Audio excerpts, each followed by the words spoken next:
Bonjour. Alors, est-ce que vous m'entendez là? Oui, oui. Oui, très bien. Voilà. T'entends et on te voit. Bonjour à tous.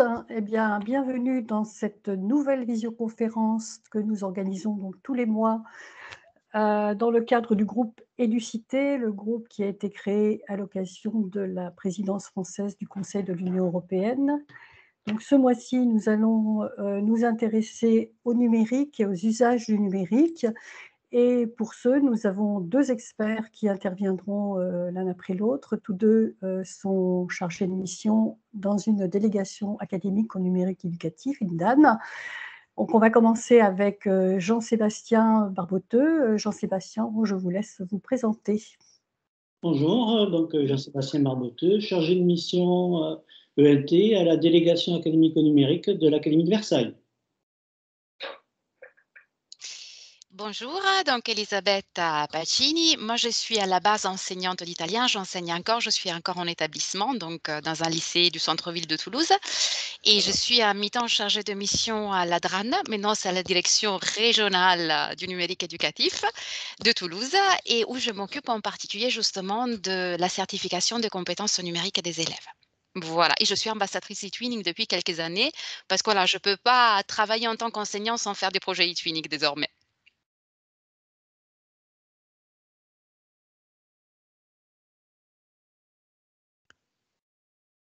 Très bien, je pense qu'on peut commencer. Jean-Sébastien Barboteux, je vous laisse commencer votre intervention.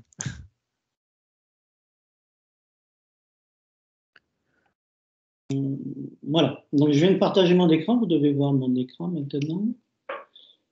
Oui, on voit l'écran, il n'y a pas de souci. Voilà, ok. Rapidement, bon, je me suis présenté rapidement, mais pour préciser un peu mon propos, l'expérience que j'ai acquis sur le sujet de la réglementation du numérique ne me font pas de moi un juriste, donc tout ce que je dis faudra validation soit par un juriste, soit par un délégué à la protection des données personnelles. Voilà. Dans mes missions, je suis amené à former sur ce sujet-là, donc voilà. Sur un certain nombre de points, je serai en capacité de vous répondre. Donc, sur le plan de la présentation qui m'a été commandée, donc on a en fait 3 points, une partie sur la réglementation européenne, des rappels sur le droit d'auteur et puis quelques rappels sur les étiquettes.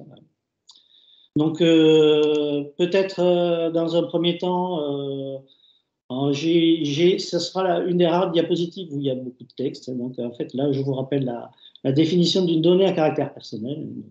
Donc, toute information se rapportant à une personne physique identifiée ou identifiable directement ou indirectement. Donc ça c'est un des principes directeurs. Alors, dans le RGPD, on a aussi ce qu'on appelle la donnée sensible.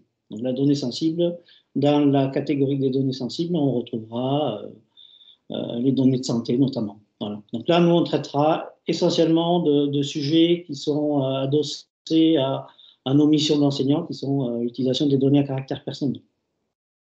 Alors pour la petite histoire, le RGPD s'inscrit d'abord dans une volonté de l'Union européenne de revoir la réglementation en matière de traitement des données sur le plan commercial. Donc, historiquement, je vous ai tracé une petite frise chronologique qui vous dresse un peu l'état des lieux des conventions qui sont passées entre États sur les données qui sont véhiculées sur l'Internet.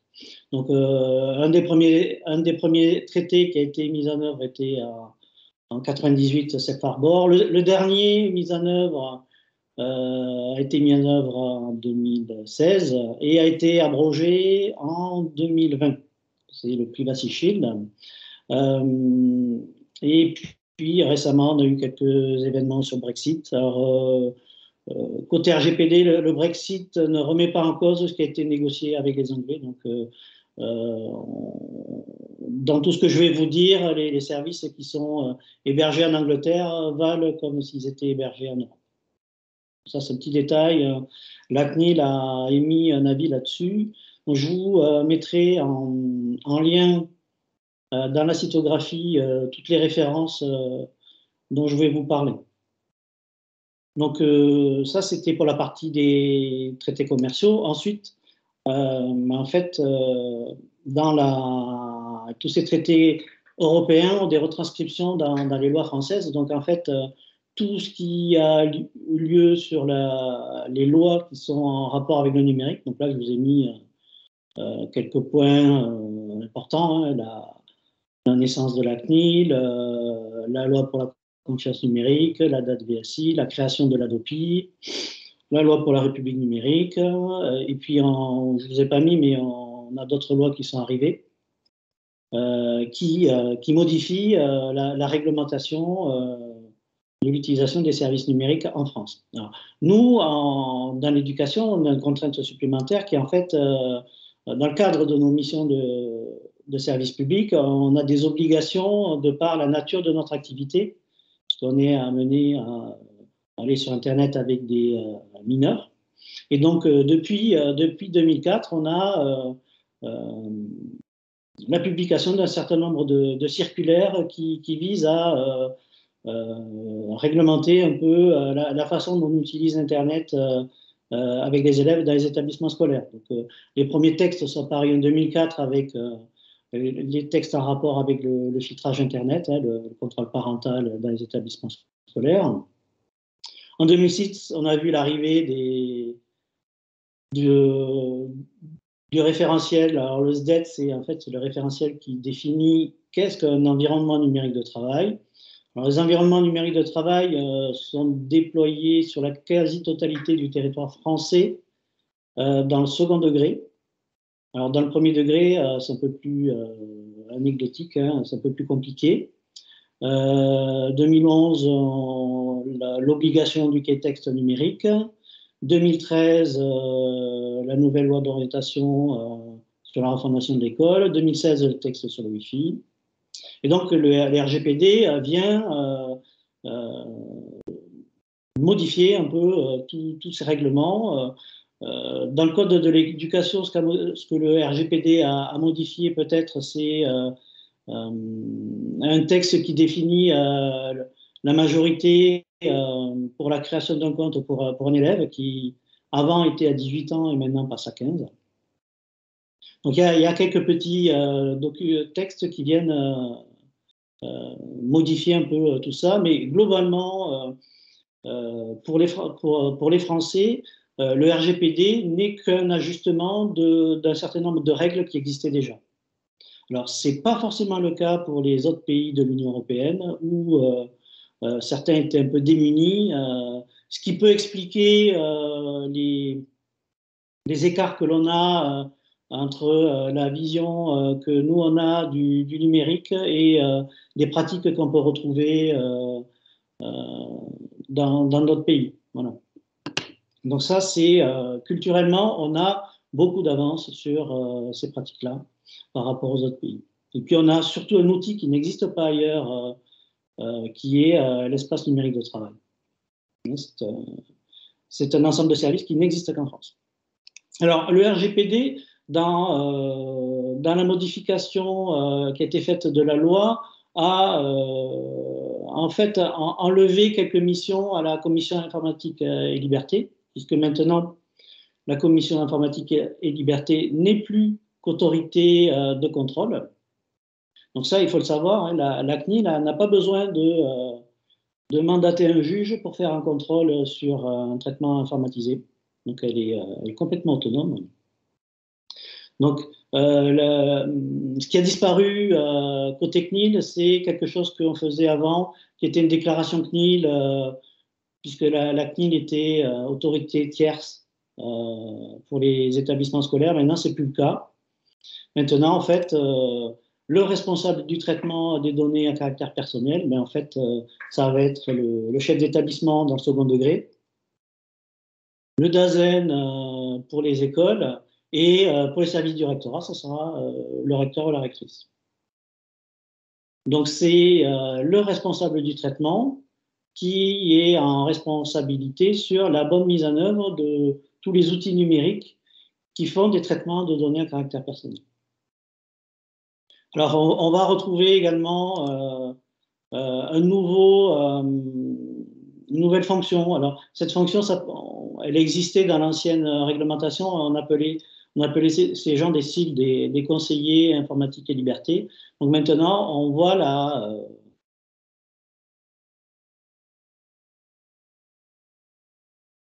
DPO.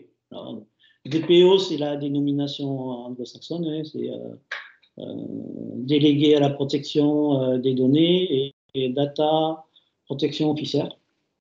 Donc, ce délégué à la protection des données personnelles, il est nommé par la responsable de traitement. Donc, en théorie, on est censé avoir un DPD pour les services du rectorat, un DPD pour la direction départementale des services de l'éducation nationale et un DPD dans chaque établissement scolaire. Alors, il y a des opérations de regroupement qui sont faites et pour nous, côté de l'Académie de Versailles, on a mis en place une mutualisation du DPD. Donc, en fait, les chefs d'établissement nomment le DPD académique comme DPD de leur établissement. Donc, il y a, depuis le mois de septembre, un certain nombre d'actes qui sont faits en conseil d'administration pour nommer le DPD académique comme responsable comme conseiller du responsable des données à caractère personnel. C'est pas forcément le cas dans toutes les académies. Mais dans tous les cas, le chef d'établissement peut choisir de nommer quelqu'un d'autre que le DPD académique comme DPD de son établissement. Donc ça, c'était au niveau des instances. Ensuite, on voit la naissance d'un document, alors vous le verrez sous l'appellation Registre des activités de traitement. Donc en fait, c'est un document institutionnel qui est géré par le chef d'établissement, dans lequel il recense la liste de toutes les applications qui font des traitements de données à caractère personnel.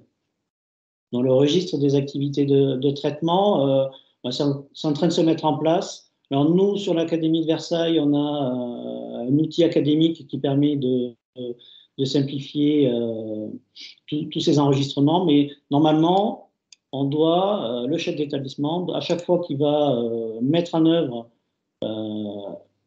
un traitement de données à caractère personnel, il devra remplir ce registre. Alors, je vous renverrai vers des exemples de registres dans la cytographie. Donc ça, c'était la partie nouvelle organisation. Alors, côté institutionnel, on a un certain nombre de services pour lesquels ce travail réglementaire est déjà fait. Donc, dans le fonctionnement de l'éducation nationale et au sein des services de l'État, on parle de ce qu'on appelle un cadre de confiance numérique. Le cadre de confiance numérique, en fait, c'est un cadre qui a été fixé par soit les services de l'État, soit la collectivité, soit les partenaires de l'éducation ont mis en place un certain nombre de mécanismes qui permettent de garantir que les services qui sont utilisés sont respectueux du traitement des données à caractère personnel. Alors ça, c'est fait notamment pour les services nationaux. Alors je pense aux services APP éducation, les services des rectorats, la messagerie des rectorats, les services qui sont proposés par les collectivités, donc que ce soit les espaces numériques de travail, les ressources éducatives, les manuels. Et depuis 2018, on a un service qui est intégré dans les ENT, qui s'appelle Médiacentre ENT, qui permet de gérer au niveau national toutes les obligations réglementaires. C'est-à-dire que le Médiacentre ENT, quand une ressource est accessible par Médiacentre ENT, un responsable des activités de traitement d'un établissement n'a pas à réaliser de procédures administratives, elles sont déjà réalisées par le ministère. Donc ça, c'est un service qui est né en 2018, que vous devez avoir tous dans vos ENT et pour lesquels, à l'intérieur, vous retrouvez un certain nombre de ressources qui sont gratuites ou payantes. Donc ça, c'est la première partie qui est liée à ce qu'on appelle le cadre de confiance. Et ensuite, on a, au-delà de ce cadre de confiance, mais en fait, c'est au chef d'établissement de construire le cadre juridique pour l'utilisation d'autres services. Alors, il y a un certain nombre de services tiers qui sont déjà enregistrés dans les registres d'activité de traitement. Je pense notamment aux services de gestion scolaire qui peuvent être Pronote, la vie scolaire.fr ou autres, qui sont déjà inscrits dans ce cadre étendu. Et donc, chaque académie a mis en place un dispositif d'accompagnement pour aider les équipes de direction à construire ces cadres juridiques au-delà du cadre de confiance. Alors nous, côté Académie de Versailles, on a un groupe qui s'appelle le groupe RGPD et on a un personnel du rectorat qui est en charge d'accompagner les équipes de direction dans la mise en place et du registre et de la saisie des applications dans ce fameux registre. Donc peut-être un point important, la mise en place du RGPD incite souvent à revoir et à réexpliciter toutes les informations que vous avez dans vos chartes informatiques et dans le règlement intérieur de l'établissement. Donc normalement, vous devriez retrouver des nouveaux modèles de chartes. Donc nous, sur l'Académie de Versailles, les 5 projets ENT ont revu leur charte informatique pour intégrer les notions de RGPD. Donc ça, ce sont des choses qui bougent en permanence. Donc, je regarde en même temps un peu le chat si j'ai des questions, mais pour l'instant, tout va bien. Alors, est-ce que vous avez des questions par rapport à cette partie? Alors, je vois le chat, donc... Donc pour A priori, il n'y a l'instant, pas de questions. Hein. Vous pouvez continuer. On continue. Donc sur les petits rappels sur les droits d'auteur. Donc les droits d'auteur, en fait, c'est une partie de ce qu'on appelle la propriété intellectuelle, dans laquelle on retrouve la notion de brevet. Donc en fait, les droits d'auteur sont décomposés en deux parties. Le droit moral inaliénable et les droits patrimoniaux. Alors, dans les droits patrimoniaux, on va avoir 2 contextes d'utilisation. Un contexte qui est plutôt lié à la construction des séances par les enseignants, où là, on va se poser un certain nombre de questions liées à l'utilisation d'œuvres existantes pour construire ces séances. Donc là, on a au niveau institutionnel l'État qui a négocié avec les sociétés d'auteurs des cadres d'exception pédagogique. Donc il a été réactualisé en 2011. Je vous ai mis le lien dans la cytographie par rapport à ça. Alors, autre moyen pour pouvoir utiliser des ressources sans trop se poser de questions de droit, c'est d'aller réutiliser des ressources qui ont été produites sous licence Creative Commons. Donc pour mémoire, les licences Creative Commons sont des licences pour lesquelles les créateurs ont explicité a priori le droit de réutilisation de la ressource. Donc, si vous souhaitez utiliser une ressource qui n'est pas en Creative Commons, vous avez l'obligation de demander à son auteur si vous pouvez l'utiliser. C'est ce qu'on appelle le tout droit réservé en droit français. Quand on a une licence Creative Commons, l'auteur vous donne a priori le droit de la réutiliser. Alors, on a 6 ou 7 déclinaisons de Creative Commons, mais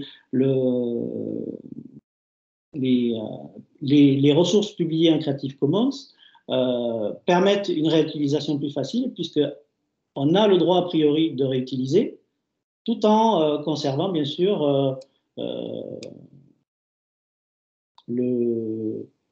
les traces de l'origine de la ressource. Il faut toujours citer d'où on utilise la ressource, même si on la modifie.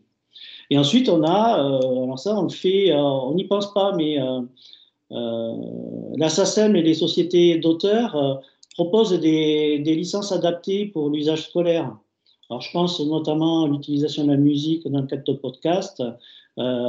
Sur le site de la SACEM, vous avez des formulaires qui vous permettent de faciliter, moyennant quelques euros, le droit d'utiliser des documents audio ou vidéo originaux. Donc ça, c'est la partie construire sa séquence. Ensuite, on a notre partie sur les droits patrimoniaux qui est plutôt liée aux productions d'élèves. Donc sur les productions d'élèves, on reste toujours sur ces problématiques de recueil de consentement des élèves et des familles sur l'utilisation de ce qu'ils ont fait dans un cadre hors que la séance de cours. Donc c'est là que vous allez retrouver, alors nous avons maintenant 2 nouveaux modèles qui ont été produits par le ministère de consentement pour l'utilisation de l'image et de la voix. Ce qui est important sur ces consentements, c'est toujours d'avoir à l'esprit qu'il faut expliciter dans quel usage on recueille le consentement et pour quelle durée. Alors les recueils de consentement sont apparentés à des contrats, donc en fait il faut absolument qu'on ait un contexte d'usage et une durée. Si on n'a pas de durée, le document que vous faites signer, il est juridiquement invalide. Donc ça, c'est deux petits détails sur le rappel des droits d'auteur.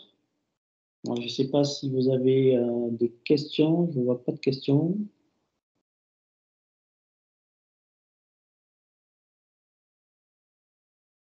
Donc, je vais finir sur la dernière partie.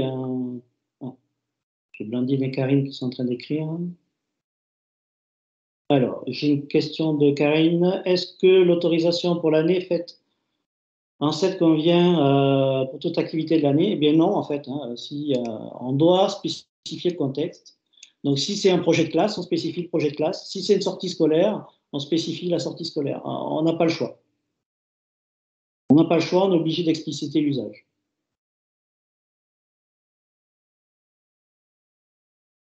Ça fait beaucoup de papier. Mais dans le cadre du projet européen, vous spécifiez le cadre du projet et au début du projet, vous recueillez l'adhésion des élèves et des familles sur les productions que vous allez faire et puis pour le projet, c'est bon. Donc si c'est un projet de l'année, c'est bon. Voilà. C'est bon.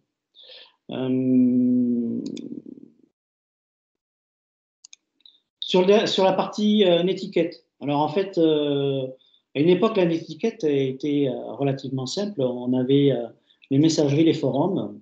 Et en fait, on se rend compte que sur le sujet de la étiquette, ben, on a à chaque service des règles d'usage différentes. Donc il n'y a pas la étiquette, en fait, ce sont les étiquettes. Et à chaque service des règles. Donc, sur les messageries, vous les connaissez, que ce soit messagerie professionnelle ou personnelle, on a des règles d'usage. Sur les réseaux sociaux, vous verrez, il y a des règles d'usage qui sont différentes si on utilise Twitter, si on utilise TikTok, si on utilise qu'est-ce qu'on peut avoir comme Snapchat. Donc, chaque réseau a son étiquette et peut-être que si je vous dis charte informatique Internet et charte ENT, ben en fait, on peut considérer ces éléments-là comme une étiquette. Et il me semble que vous avez une étiquette pour eTwinning d'ailleurs.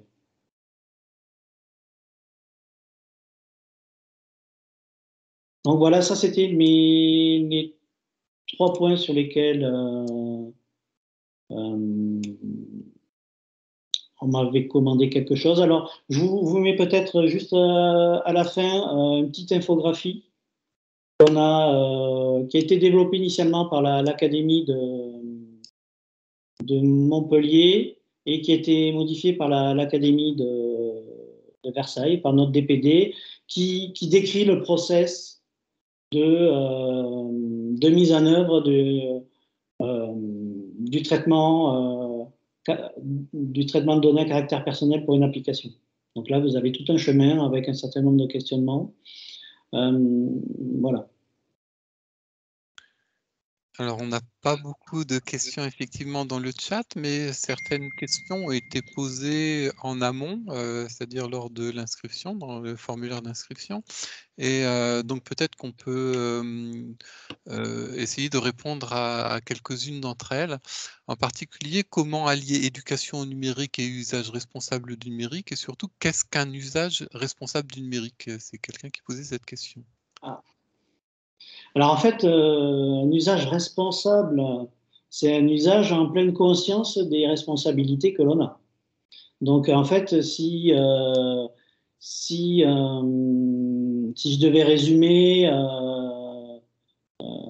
ça, je reprendrais cette image-là et je dirais un usage responsable, c'est ne pas exposer les élèves à de la publicité dans ces pratiques professionnelles, c'est utiliser les outils institutionnels.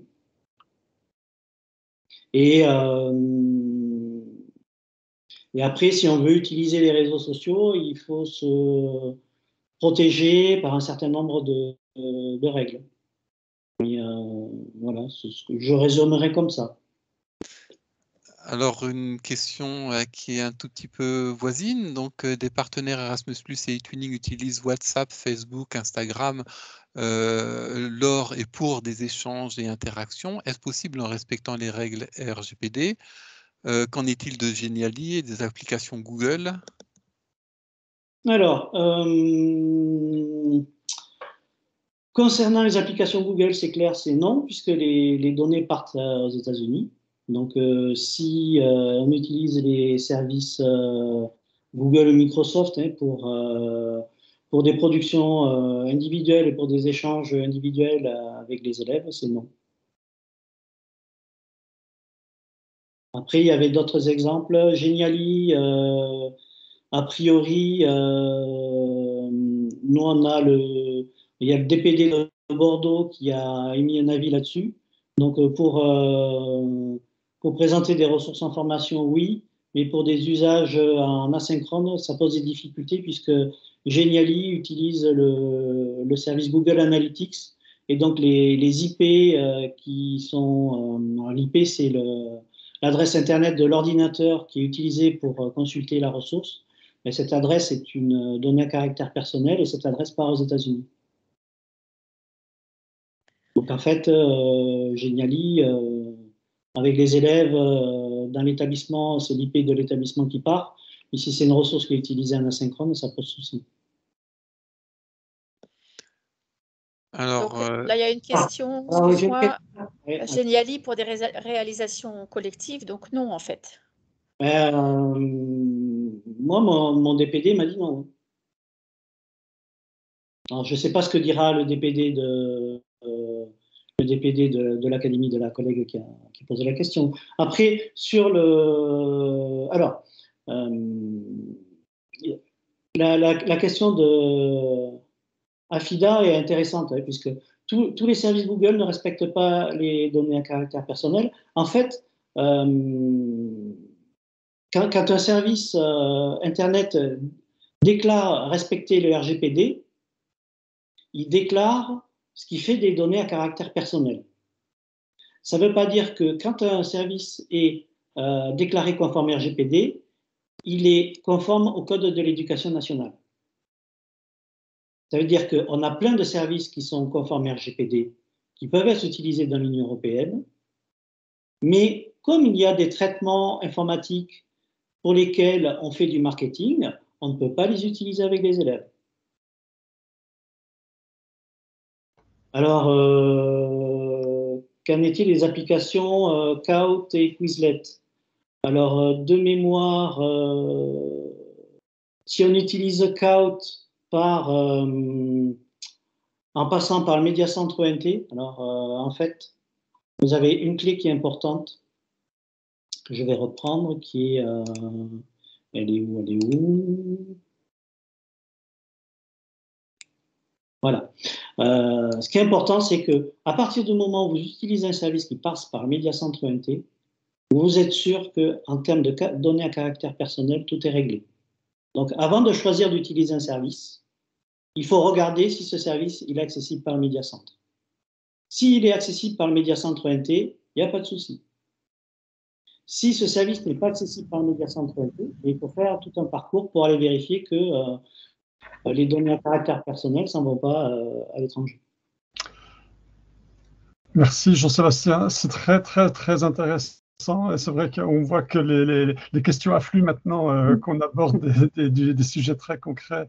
Et il est vrai qu'on aimerait pouvoir poursuivre. On va laisser cependant la place à Elisabetta. On n'oublie pas les questions des collègues, on va les garder. Peut-être qu'on aura un peu de temps à la fin de la présentation d'Elisabetta pour y revenir. Sinon, on les collectionnera et on en fera une page du type fac. Merci encore Jean-Sébastien, et puis je laisse la parole à Elisabetta qui s'est déjà présentée tout à l'heure comme professeure d'italien dans un lycée du centre à Toulouse. Elle est également chargée de mission, elle l'a dit, à la DRAN, délégation régionale. Hein. Et ce qu'elle n'a pas dit, c'est qu'elle est encore, et toujours depuis longtemps, ambassadrice eTwinning. Elisabetta porte les projets, et ça, c'est une bonne raison de lui donner la parole. Merci beaucoup. Merci beaucoup. Parle-nous de PIX. Voilà. Effectivement, oui, aujourd'hui, nous allons parler de citoyenneté numérique européenne, de PIX et de CRCN. Alors, nous allons commencer par un postulat de départ. Pour moi, c'est vraiment quelque chose d'évident. Le projet eTwinning favorise effectivement, je peux peut-être, excusez-moi, enlever la caméra parce que je perds pour la bande passante. Voilà. Les projets eTwinning favorisent effectivement le développement des compétences numériques des élèves et aussi des enseignants, mais aujourd'hui, on va prendre le point de vue des élèves. Et donc, à partir de ce postulat de départ, qui est évident justement, est-ce qu'on peut se demander si introduire l'usage de PIX dans le cadre d'un projet eTwinning peut être un moyen utile pour développer une citoyenneté numérique européenne chez nos élèves. Donc, c'est un peu la question sur laquelle nous allons réfléchir ensemble.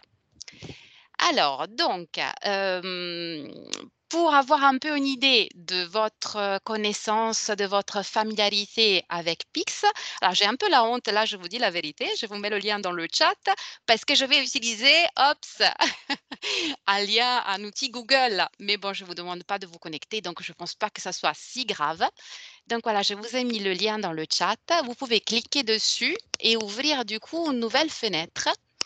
Et alors, vous voyez apparaître un tableau collaboratif, c'est un Jamboard, avec des gommettes. Donc, je vais vous demander de déplacer les gommettes à côté de l'affirmation qui vous correspond le plus. C'est-à-dire, si vous avez déjà pixé, vous connaissez donc PIX. Si vous avez déjà fait pixer vos élèves, donc vous l'avez utilisé en tant qu'enseignant, voilà, aussi bien vous en avez juste entendu parler un tout petit peu, si vous ne connaissez pas du tout. Comme ça m'aide aussi à voilà, calibrer le temps sur la présentation du PIX, parce que le temps aujourd'hui est un peu compté, j'ai pas mal de choses à vous dire. Merci beaucoup.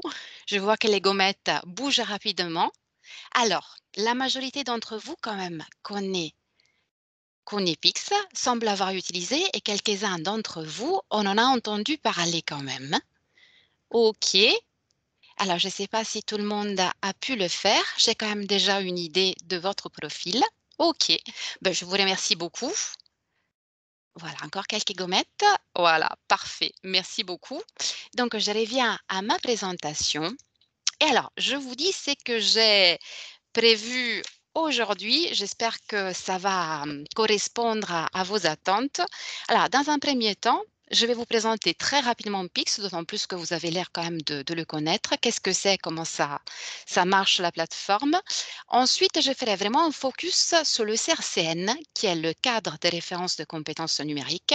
Et après, en dernier, donc je vais vous partager mon expérience en tant justement qu'enseignante qui a l'habitude de travailler avec eTwinning, donc un retour d'expérience de projet eTwinning où j'ai introduit Pix justement à l'intérieur des activités que je proposais à mes élèves.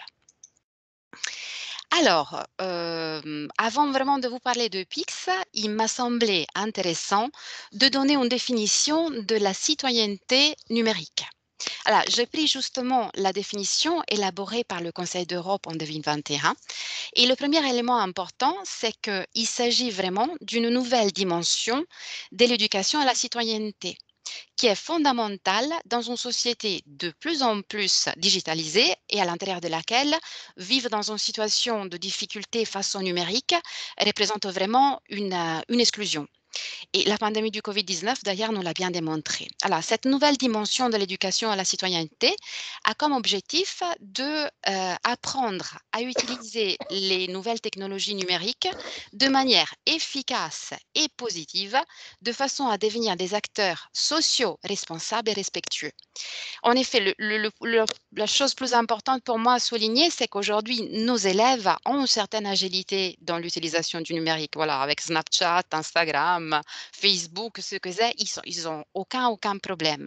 Mais cela ne signifie pas qu'ils ont de véritables compétences numériques. C'est-à-dire qu'ils n'utilisent pas forcément le numérique de manière critique, sécurisée et éclairée, responsable. Justement, on reviendra aussi sur la définition de numérique responsable tout à l'heure, à travers des exemples.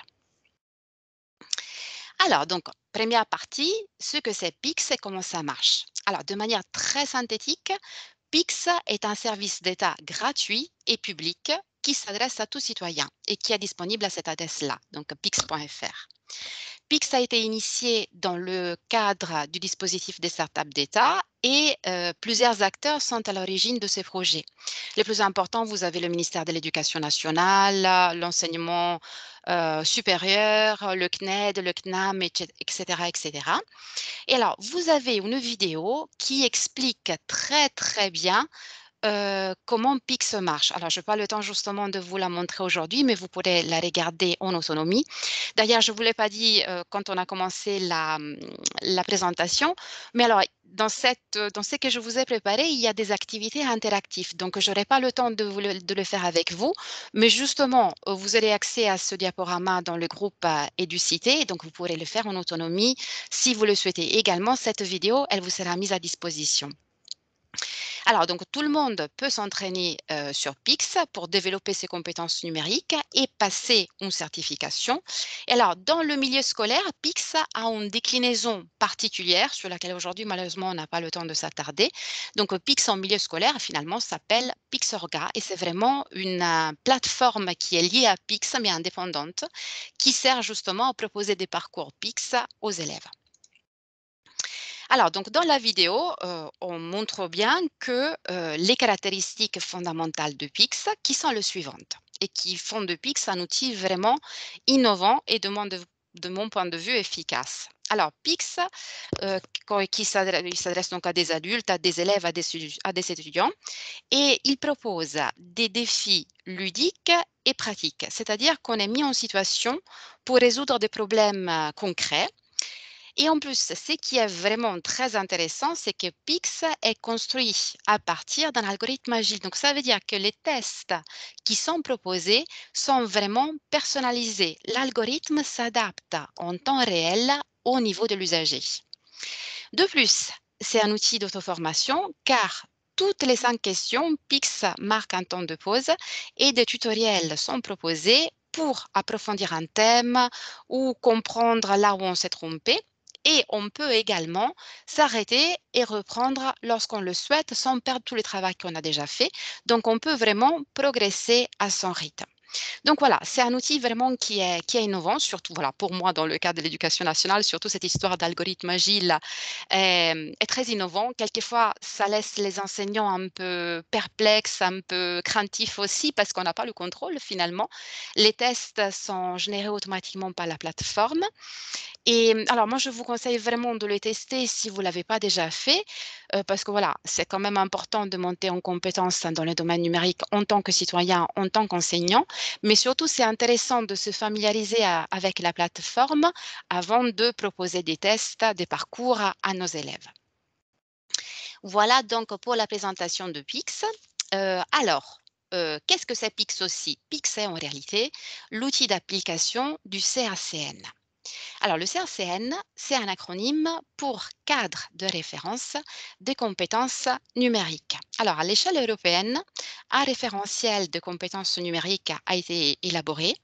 Il s'appelle DigComp et sa vocation est de lutter contre l'illettrisme numérique ou illettronisme qui touche une partie importante des citoyens européens et français. Et justement en France, l'INSEE a effectivement découvert que le 19% de la population française, donc quelques millions de citoyens quand même, vivent encore aujourd'hui en situation d'exclusion. Donc d'ici l'importance de l'élaboration d'un cadre de référence des compétences numériques et du déploiement de PIX pour les citoyens et pour les élèves, futurs citoyens justement.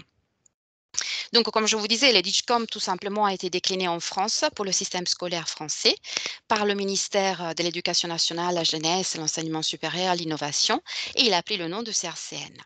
Alors, ce CRCN permet le positionnement, le développement des compétences numériques et fait l'objet donc d'une certification des compétences numériques en fin de cycle 4 au collège et en fin de cycle terminal au lycée. Là, justement, au lycée, ça finit en avril.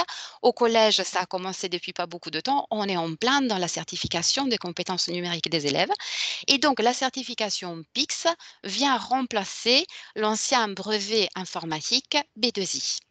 Et voilà, disons que ce qui est intéressant, c'est vraiment de souligner comme maintenant, développer les compétences numériques des élèves est vraiment une préoccupation qui est partagée parmi les États européens. Donc, faire monter en compétences la population dans le domaine du numérique et en particulier les jeunes, c'est vraiment un enjeu sociétal fondamental parce que voilà, ça veut dire vraiment s'insérer dans la société et avoir vraiment un esprit critique éclairé dans l'utilisation de l'outil numérique, qui a quand même des enjeux et des dangers aussi. Alors, comment est-ce qu'est organisé le CRCN? Alors, donc là, dans le slide que vous voyez, en réalité, à chaque fois, vous avez des liens qui vous amènent sur des génialités de support interactifs. Donc, le CRCN est organisé en 5 domaines majeurs, donc information et données, communication et collaboration, création de contenu, protection et sécurité, environnement numérique. Et à l'intérieur de chaque domaine, vous avez des compétences bien définies pour un total de 16 compétences. Là, par exemple, dans le domaine 1, qui est surtout celui qui concerne l'EMI, l'éducation aux médias et à l'information, vous avez par exemple ces 3 compétences. Et en soi-disant, voilà, dans tous les domaines, vous avez des compétences différentes. Et vous avez également donc des niveaux différents. Alors, normalement, on a 8 niveaux dans le CRCN. Pour l'instant, il n'y en a que 6 qui ont été déployés. Donc, on attend le 7e et le 8e encore. Et l'idée, c'est que l'on passe d'un niveau novice à un niveau avancé au fur et à mesure que l'on acquiert de l'autonomie dans les tâches liées aux différentes compétences numériques. Alors, quelle liaison vraiment avec PIX? Alors, le CRCN se reflète vraiment dans PIX. Alors ça, c'est une capture d'écran finalement d'un profil PIX et vous voyez que vous avez des cartes qui reprennent justement les 5 domaines du CRCN et vous voyez aussi qu'à l'intérieur, vous avez voilà, un cercle qui se remplit petit à petit dès que l'on PIX et donc ça fait référence effectivement au niveau que l'on acquiert en pixant. En fait, on clique sur la carte, tac, et le test se génère automatiquement. On pixe, et voilà, selon notre niveau, on a des questions plus ou moins difficiles. Au fur et à mesure que l'on pixe, on acquiert des points, justement, qui s'expriment en pixe, et notre niveau monte petit à petit. Voilà pour vous montrer un peu à quoi ça ressemble et les liens de Pix avec le CRCN. Alors, je suis désolée, je vais vite parce que je n'ai pas beaucoup de temps. J'espère d'être quand même assez clair, sinon vous me poserez les questions tout à l'heure. Alors, donc, je vous ai mis aussi à disposition, pareil, c'est une slide qui vous amène vers un Geniali, toutes les ressources que Eduscol vous met à disposition pour pouvoir vous familiariser avec le CRCN. Là, vous voyez, il y a vraiment beaucoup de documentation. Il y en a tellement que quelquefois, on s'y perd un peu. Mais voilà, vous avez une entrée par compétence sous forme de texte, un tableau par niveau, une fiche mémo et surtout, vous avez un guide d'accompagnement. Bon, c'est un pavé, hein, c'est plusieurs pages, mais c'est quand même intéressant parce que c'est là qu'on a des exemples de scénarios pédagogiques dans différentes disciplines où justement, on arrive à articuler PIX avec une pratique de classe. Et alors, sur cette slide, malheureusement, on n'a pas le temps, vous voyez un exercice interactif avec autocorrection. Vous l'aurez à disposition, c'est en format H5P. Dans le but est de vous familiariser avec le CRCN en utilisant justement le guide d'accompagnement d'Eduscol et aussi vraiment de vous montrer comme la journée d'un adolescent, d'une adolescente est vraiment remplie de compétences numériques sans que forcément il ou elle s'en rende compte et sans forcément qu'il l'utilise de manière éclairée. Donc, vous trouverez le lien pour pouvoir faire cet exercice en autonomie si vous le souhaitez. Et alors, l'autre document, et moi je vous avoue que plutôt que les documents d'Eduscol, bon je suis enregistrée mais c'est pas grave, plutôt que les documents d'Eduscol, moi j'utilise beaucoup les ressources qui sont mises à disposition pour Pix parce que voilà, la question que l'on se pose quand on est enseignant, c'est comment je fais finalement si j'ai un scénario pédagogique, une activité, un projet e-twinning à choisir la compétence à proposer avec mes élèves. Pour moi, la réponse elle est effectivement dans ce document qui s'appelle Thème et sujet Pix. Parce qu'effectivement, thème et sujet Pix, alors un sujet, pour être plus clair, un sujet finalement, c'est une thématique qui est proposée par Pix. Je vous fais un exemple plus clair. Là, j'ai une compétence, menu une recherche, éveil d'information. J'ai un sujet, une thématique, par exemple, évaluer l'information. Dans cette thématique, j'ai des acquis qui me sont demandés. Par exemple, travailler autour d'une source d'information et j'ai aussi une idée des questions que Pix peut poser. C'est-à-dire que Pix va me demander, par exemple, de vérifier la fiabilité de sources de certains articles journalistiques, par exemple. Donc, à travers ce document où effectivement j'ai les détails des thèmes, des thématiques et des sujets proposés par Pix, je peux effectivement voir en liaison avec mon scénario, mon activité pédagogique ou mon projet e-twinning, par exemple, quelle est la compétence que je mobilise avec mes élèves et que donc je veux proposer sous forme de parcours Pix. Voilà, donc ça c'est pour vous donner vraiment une idée de la documentation que vous avez à disposition, sur laquelle naturellement il vous faudra un peu de temps, j'imagine, pour pouvoir vous pencher si vous ne l'avez jamais vu, jamais abordé.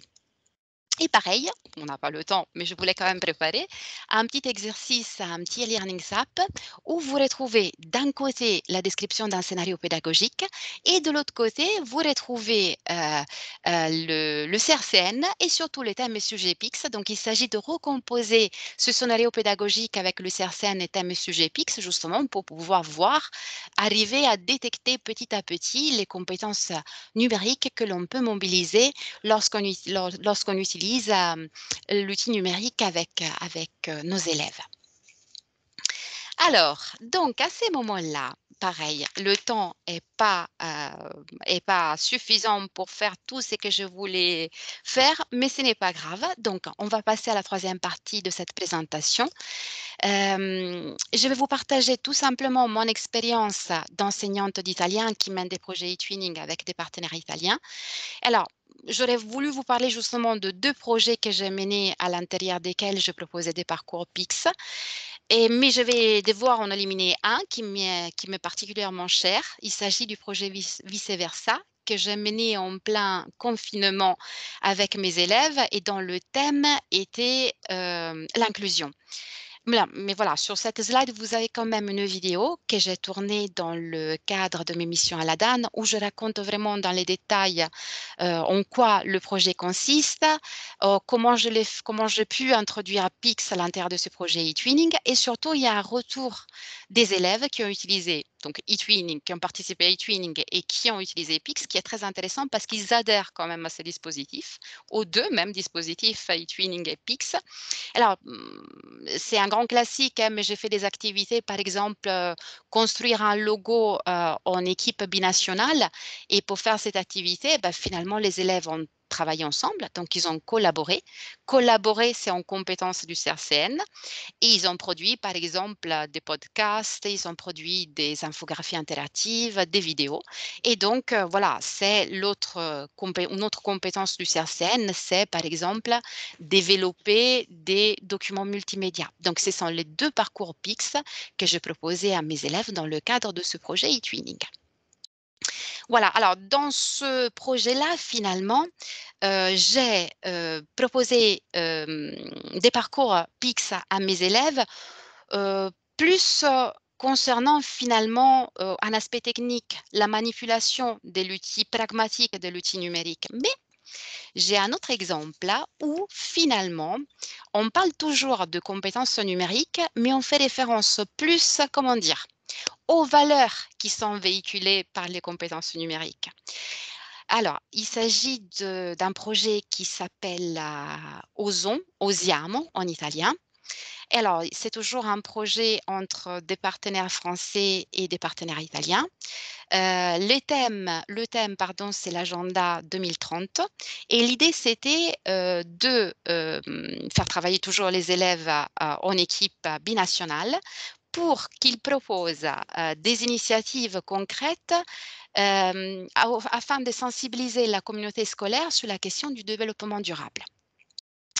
Or, l'agenda 2030 reconnaît un rôle central au numérique dans l'accomplissement de ces 17 objectifs, en soulignant l'importance de documenter et diffuser les bonnes pratiques sur l'utilisation des TIS dans l'éducation.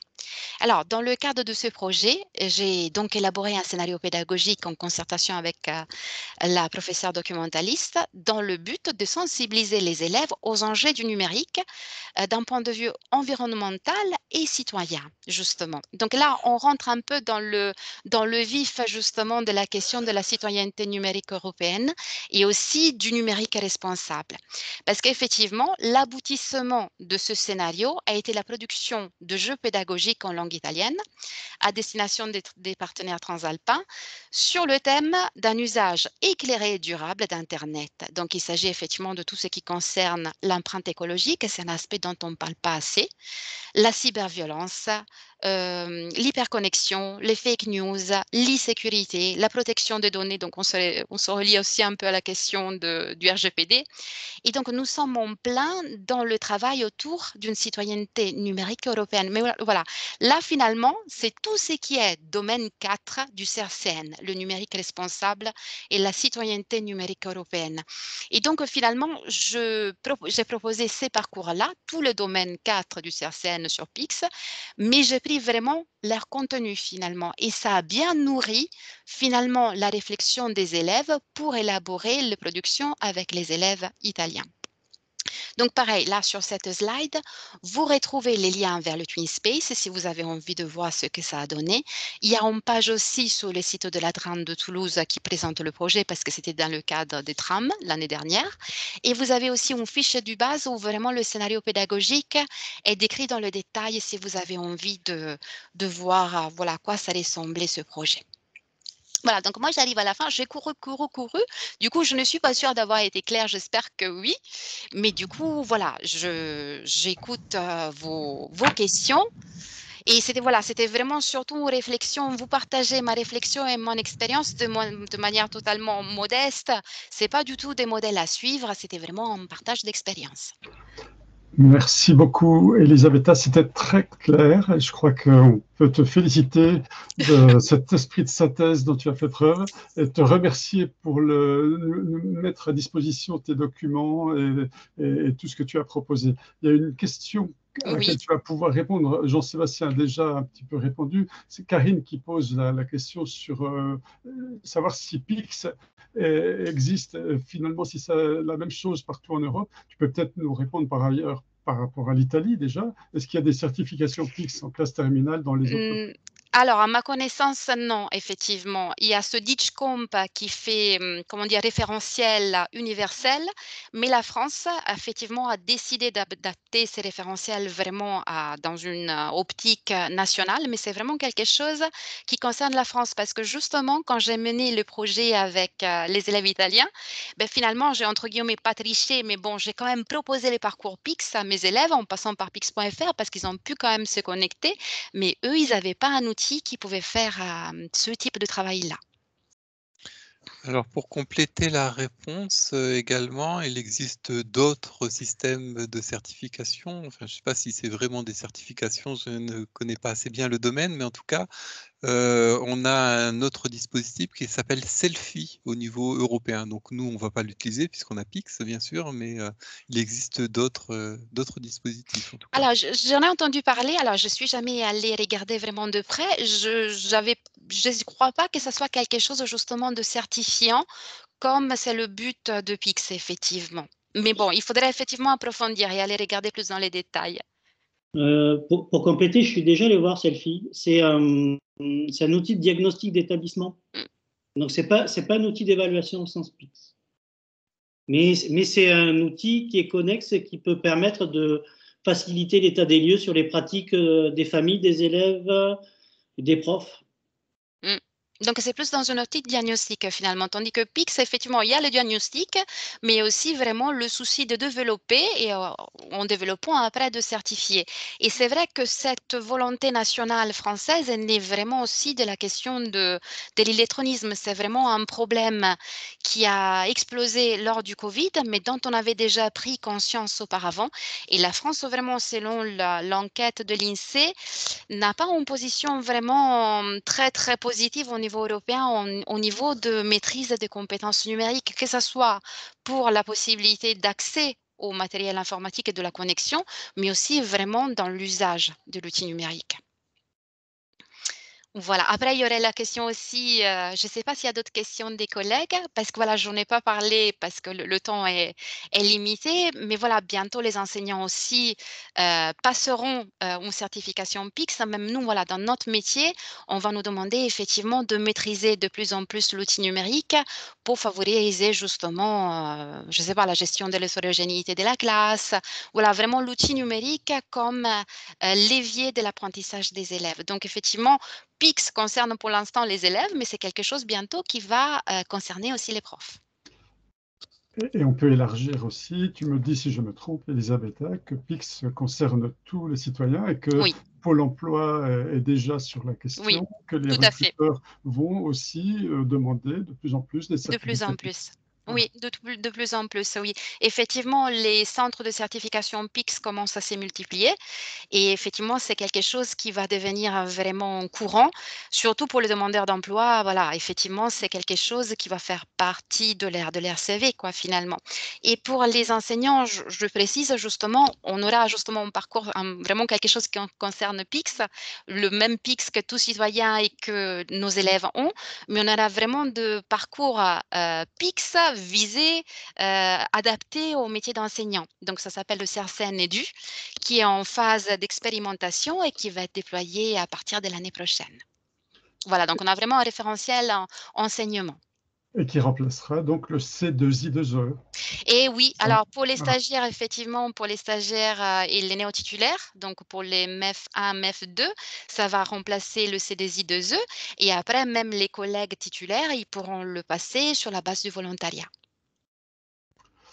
Merci beaucoup. Je crois qu'il n'y a pas d'autres questions. Est-ce que Arnaud demande si on a déjà un C2I2E, est-ce qu'il faudra repasser Alors, en tant que, vous êtes professeur titulaire, j'imagine. Alors, vous n'êtes pas obligé de repasser la certification PIX, mais c'est vrai que le C2I de ZE, à ma connaissance, n'aura plus de valeur. C'est-à-dire que ce qui aura de la valeur, ça va être PIX, effectivement. La certification CRCN PIX Edu. C'est ça qui aura de la valeur à partir de l'année prochaine. Je ne sais pas si c'est une bonne nouvelle ou pas, mais ce que je peux vous dire, c'est que c'est très, très intéressant parce que vraiment, on balaye un peu tout le domaine, classe inversée, intelligence artificielle. C'est très, très riche. On apprend beaucoup à le faire. Moi, je suis en train de le tester, justement. Parfait. Merci, Elisabetta. Je laisse Merci la beaucoup parole à à vous. Sylvain pour clôturer cette visioconférence. Merci à tous. Voilà, donc merci à tous. Juste un petit point sur le groupe Éducité. Je vais partager mon écran. Vous avez donc le lien qui vous sera rappelé par mail également. Donc vous avez un groupe ici Éducité et vous avez donc dans les pages de ce groupe, donc il faut être inscrit à eTuning, il faut avoir rejoint le groupe. Et en particulier, vous retrouverez les anciennes visioconférences, les précédentes visioconférences que nous avons menées. Donc pour celle du 9 mars d'aujourd'hui, les ressources seront incluses dans cette page qui est déjà prête. Et pour la prochaine visioconférence concernant Éducité, faite dans le cadre de ce groupe, vous avez une visioconférence qui aura lieu le 6 avril, donc de 16h à 17h, et vous avez un lien pour en savoir plus. Donc c'est une éducation citoyenne européenne au développement durable. Et si vous voulez voir en fait l'actualité, donc sur le site eTuning.fr, vous avez les actualités nationales ici, et vous pouvez consulter le détail et vous inscrire à cette prochaine visioconférence. Merci à tous. Donc je vais enlever mon partage d'écran. Voilà, donc merci à tous et à bientôt pour d'autres événements eTuning.